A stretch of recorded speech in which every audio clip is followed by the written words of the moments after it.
పూరా local. Welcome to పూరా local. Assembly ఎన్నికల్లో ఓడిపోయిన బాధలో ఉన్న గులాబీ పార్టీ కాంగ్రెస్ అధికారంలోకి రాగానే చాలా ఎదురు దెబ్బలు తింది. అన్నిటినీ దిగమింగుకొని ఇప్పుడు జూబ్లీహిల్స్ బైపోల్ ఎలక్షన్స్ లో గెలవాలనుకుంటుంటే పార్టీకి ఇప్పుడు కవిత టెన్షన్ పట్టుకుంది. ఈ ఎన్నికలు రాకముందు నుంచి పార్టీలో కవిత వ్యవహారం కాస్త ఇబ్బంది పెట్టింది. అది ఇప్పుడు పెద్దదవుతుందేమో అని పార్టీ హైకమాండ్ భయపడుతుంది. కవిత పార్టీకి రాజీనామా చేసినప్పటి నుంచి ఆమె చేస్తున్న ఆరోపణలు, ముఖ్యంగా జిల్లాల పర్యటనలో వ్యక్తిగత అనుభవాలు జోడిస్తూ వెల్లడిస్తున్న విషయాలు గులాబీ పార్టీ నాయకత్వాన్ని ఆత్మరక్షణలో పడేస్తున్నాయి. సిట్టింగ్ స్థానాన్ని నిలబెట్టుకోవాలని బీఆర్ఎస్ అత్యంత ప్రతిష్టాత్మకంగా భావిస్తున్న జూబ్లీహిల్స్ ఉప ఎన్నిక ప్రచారంలోనూ కవిత అంశం ఆ పార్టీకి కొరకరాని కొయ్యగా మారింది. ఇదే అంశాన్ని ముఖ్యమంత్రి ఎన్నికల ప్రచారంలో విస్తృతంగా మాట్లాడుతున్నారు. దీంతో కవిత ఇష్యూపై ఏ విధంగా స్పందించాలో తెలియక కేటీఆర్ తీవ్ర ఇబ్బందులను ఎదుర్కొంటున్నారనే చర్చ రాజకీయ వర్గాల్లో జోరుగా నడుస్తుంది. ఇప్పుడే కాకుండా బీఆర్ఎస్ భవిష్యత్తు రాజకీయ అజెండాలోని ప్రతి అంశంలోనూ కవిత ప్రభావం కీలకంగా మారుతుందని ఆ వర్గాల అంచనా వేస్తున్నాయి. బీఆర్ఎస్ లో కేటీఆర్, హరీష్ రావు తర్వాత ఆమె అనేలా కనిపించిన కవిత పార్టీని వీడటం, అసలు ప్రభుత్వంలో ఉన్నప్పుడు జరిగిన వ్యవహారాలపై ఇప్పుడు చేస్తున్న ఘాటైన వ్యాఖ్యలు కేసీఆర్ కుటుంబంలోని అంతర్గత విభేదాలను, ఆధిపత్య పోరును ఇప్పటికే బట్టబయలు చేశాయి. పార్టీ అధికారంలో ఉన్నప్పుడు కొందరు తనను ఎలా అనగదొక్కారో, తనకు పార్టీలో జరిగిన అన్యాయం ఏమిటో తన పర్యటనలో పదే పదే కవిత ప్రస్తావిస్తున్నారు. ఆమె చేస్తున్న ఈ ఆరోపణలు కేవలం వ్యక్తిగత అంశాలుగా కాకుండా మొత్తం బీఆర్ఎస్ లో నిరంకుశ పోకడాలు ఉన్నాయనడానికి నిదర్శనంగా ఉన్నాయని విశ్లేషకులు చెప్తున్నారు.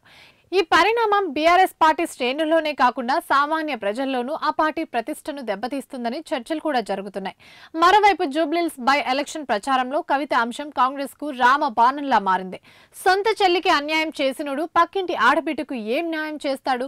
పుట్టింటిపై ఆడబిడ్డ ఆరోపణలు చేయదు. ఎంత బాధ ఉన్నా తనలో దిగమింగుకుని పుట్టింటి గౌరవాన్ని కాపాడుతుంది. కానీ ఆ ఆడబిడ్డ బయటకు వచ్చి కన్నీళ్లు పెడుతుందంటే ఆ దుర్మార్గులు ఎంత కష్టపెట్టారో ఆలోచించండి అంటూ సీఎం రేవంత్ రెడ్డి ప్రచారంలో మాట్లాడుతున్నారు. సొంత చెల్లికే అన్యాయం చేసినోళ్లకు ఆడబిడ్డల గురించి మాట్లాడే హక్కు ఎక్కడిది అని సీఎం ప్రశ్నిస్తున్నారు.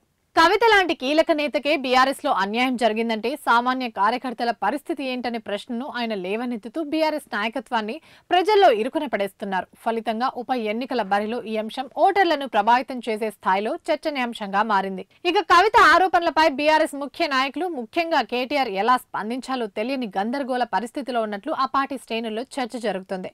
ఈ నేపథ్యంలో బహిరంగంగా ఆమె ఆరోపణలు ఖండిస్తే అది కుటుంబ కలహాలను రోడ్డున పడేసినట్లవుతుందనే భయం, మౌనంగా ఉంటే ఆ ఆరోపణలు అంగీకరించినట్లవుతుందని పీఠముడి కేసీఆర్ ను ఉక్కిరి బిక్కిరి చేస్తుందని గులాబీ శ్రేణులు అంటున్నారు. కవితను కుటుంబ సభ్యురాలిగా భావించి సమన్వయం పాటిస్తున్నామని కేటీఆర్ ఓ సందర్భంలో చెప్పినా ఆమె మాత్రం తనకు జరిగిన అన్యాయాన్ని జనం ముందు ఉంచుతున్నారు. అన్యాయాన్ని తాను భరించానని, అవమానం జరగడంతోనే బయటకు వచ్చానని చెప్తున్నారు. తమ అభ్యర్థి ఆడబిడ్డ అని ఆమెను గెలిపించాడంటూ కేటీఆర్ జూబ్లీహిల్స్ లో ప్రచారంలో చెబుతున్నప్పటికీ సొంత ఆడబిడ్డకే అన్యాయం చేసిన వ్యక్తి ఇతరులకు ఏం న్యాయం చేస్తారని కాంగ్రెస్ నేతలు నిలదీస్తున్నారు.